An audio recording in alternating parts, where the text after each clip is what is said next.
கோளும் ஒன்றாய் காண அங்கு கற்பகம் என்னும் கடவுளின் மெய்யில் 9 கோளும் ஒன்றாய் காண அங்கு கற்பகம் என்னும் கடவுளின் மெய்யில்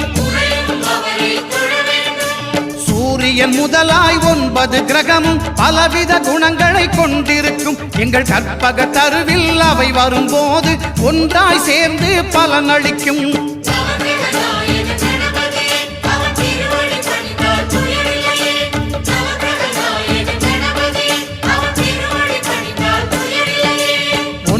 கோளும் ஒன்றாய் காண